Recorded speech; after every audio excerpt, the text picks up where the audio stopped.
Hello, എല്ലാവർക്കും എൻ്റെ ഒരു പുതിയ വീഡിയോയിലേക്ക് സ്വാഗതം കേട്ടോ. ഇന്ന് ഞാൻ രാവിലെ എഴുന്നേറ്റപ്പോൾ തന്നെ ഞാൻ മുട്ട പുഴുങ്ങാൻ വെച്ചു. പിന്നെ റവ കുറച്ച് വെള്ളത്തിലിട്ട് വെച്ചിട്ടുണ്ട് കുതിർത്താൻ വേണ്ടിയിട്ട്. പിന്നെ രാവിലെ തന്നെ ഞാൻ ഡ്രസ്സ് അലക്കാട്ടിട്ടുണ്ട് കേട്ടോ. അപ്പോൾ നമുക്ക് ഈ ബ്രേക്ക്ഫാസ്റ്റ് ചെയ്യണതിൻ്റെ കൂടെ തന്നെ അതും നമുക്ക് ചെയ്തെടുക്കാം. എന്നാൽ പിന്നെ രാവിലത്തെ പണിയിൽ ആ പണി അവിടെ തീർന്നിട്ടുമല്ലോ. അലക്കാൻ ഇപ്പോൾ അറിയാലോ, UAE നല്ല വെയിലും കാര്യങ്ങളൊക്കെയാണ്. രാവിലെ തന്നെ നമ്മൾ ഡ്രസ്സൊക്കെ ഇട്ട് കഴിഞ്ഞാൽ ഉച്ചയാകുമ്പോഴത്തേക്കും നമുക്ക് ഡ്രസ്സൊക്കെ ഉണങ്ങി കിട്ടും കേട്ടോ.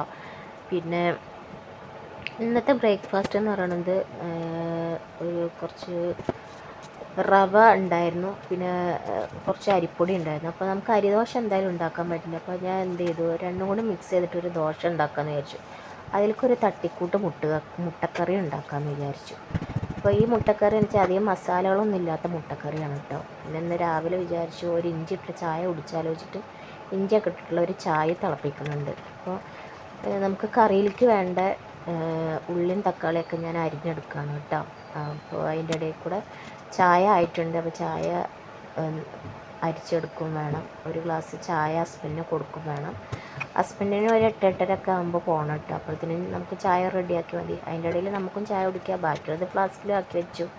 പിന്നെ ഉള്ളിയും തക്കാളി ഒക്കെ എങ്ങനെയാ വെച്ചാൽ നമ്മൾ ആകെ 3 പേരല്ലേ ഉള്ളൂ. അപ്പോൾ ഞാൻ മീഡിയം സൈസിലുള്ള 3 തക്കാളിയും ഒരു മീഡിയം സൈസിലുള്ള 3 ഉള്ളിയും പിന്നെ ഒരു വലിയ തക്കാളിയും 2 പച്ചമുളകും പിന്നെ ചെറിയ 2 വെളുത്തുള്ളീൻ്റെ അല്ലിന്ന് പറയില്ല, അതാ.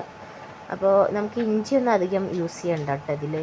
ഇതൊരു വലിയ മസാലക്കൂട്ടൊന്നും ഇടാത്തൊരു മുട്ടക്കറിയാണ്. അതായത് ഉള്ളിയും തക്കാളിയും പച്ചമുളക് വെളുത്തുള്ളി ഒക്കെ ഇട്ടിട്ട് നന്നായിട്ട് വഴറ്റെടുക്കുക. നല്ല അത് എണ്ണയിൽ നല്ല വഴത് വരണം കേട്ടോ.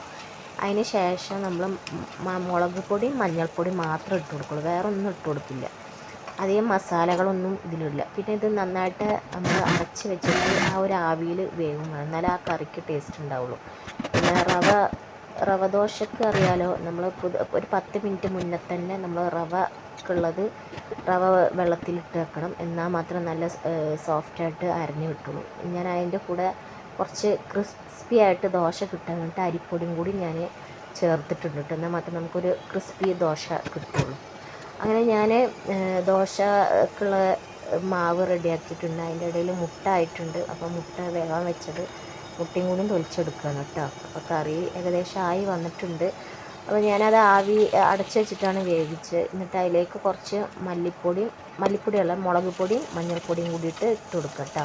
നന്നായി വഴന്ന് വന്ന് അതിൻ്റെ പച്ചമണം മാറുന്ന വരെ നന്നായി വഴറ്റിയെടുക്കുക. എന്നിട്ട് കുറച്ച് വെള്ളം ഒഴിച്ച് തിളപ്പിച്ചതിന് ശേഷം മുട്ട ഇട്ടിട്ട് അതൊന്ന് തിളപ്പിച്ചാൽ നമുക്ക് കറി റെഡി ആയിട്ടുണ്ട് കേട്ടോ. പിന്നെ ദോശ നമുക്ക് നല്ല സോഫ്റ്റായിട്ട് ക്രിസ്പി ആയിട്ട് വേണമെന്നുണ്ടെങ്കിൽ കുറച്ച് നേരം കൂടി അവിടെ ആ ചട്ടിയിൽ തന്നെ ഇട്ടിട്ട് കുറച്ച് ക്രിസ്പി ആക്കി എടുത്തത്. അല്ല സോഫ്റ്റായിട്ട് മേടിച്ചാൽ അങ്ങനെയും ചെയ്യും. നല്ലൊരു ദോശയായിരുന്നു കേട്ടോ. എല്ലാവരും ഒന്ന് ട്രൈ ചെയ്ത് നോക്കണേ.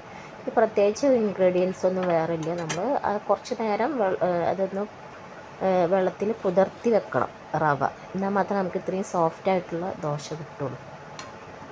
അപ്പോൾ ഏകദേശം കറിയൊക്കെ ആയി വന്നിട്ടുണ്ട്. ഇതാണ് കേട്ടോ, കറി ഏകദേശം ആയി വന്നിട്ടുണ്ട്. നിങ്ങൾക്ക് ആവശ്യത്തിനനുസരിച്ചുള്ള വെള്ളമൊക്കെ ഒഴിച്ച് തിളപ്പിച്ചെടുത്താൽ മതി. പിന്നെ പാത്രങ്ങളൊക്കെ ഉണ്ടായിരുന്നു, അതൊക്കെ ഏകദേശം ഞാൻ അപ്പോൾ തന്നെ കഴുകി വെച്ചെന്ന് വെച്ചാൽ ഹസ്ബൻഡിനുള്ള ബ്രേക്ക്ഫാസ്റ്റ് കൊടുത്തു. ഇനി ഞാനും മോനൊക്കെ കഴിക്കാനുണ്ട്. ഹസ്ബൻഡിന് പോകാനായിട്ടുണ്ട്.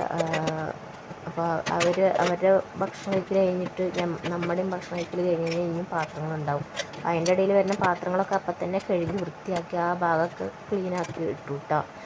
അപ്പോൾ ആ സമയത്തിന് അപ്പം തന്നെ നമ്മൾ ചെയ്ത് വെക്കുകയാണെങ്കിൽ പിന്നെ നമുക്ക് അത്ര വലിയ ഒരു പണി തോന്നില്ല. അല്ലെങ്കിൽ നമ്മൾ ബ്രേക്ക്ഫാസ്റ്റ് കഴിക്കലും അതിൻ്റെ പാത്രങ്ങളും പിന്നെ ഈ ഉണ്ടാക്കി വെച്ചതിൻ്റെ എല്ലാത്തിൻ്റെയും പാത്രങ്ങളൊക്കെ ആകുമ്പോൾ നമുക്കൊരു ഒരുപാട് പാത്രങ്ങളായിട്ട് തോന്നും. പിന്നെ ഏകദേശം അവിടെയൊക്കെ തുടച്ച് ക്ലീനാക്കി വൃത്തിയാക്കി വെച്ചിട്ട് തുണികളൊക്കെ ഉണ്ടായിരുന്നു, അതൊക്കെ ഒന്ന് നമ്മൾ കൊണ്ടുപോയിട്ട് തോരട്ടു കേട്ടോ പുറത്ത് ബാൽക്കണിയിൽ. അതൊക്കെ ചെയ്തതിന് ശേഷം പിന്നെ ഞാൻ ബ്രേക്ക്ഫാസ്റ്റ് കഴിക്കാമായിരുന്നു കേട്ടോ. ബ്രേക്ക്ഫാസ്റ്റ് കഴിക്കാനിരുന്നു.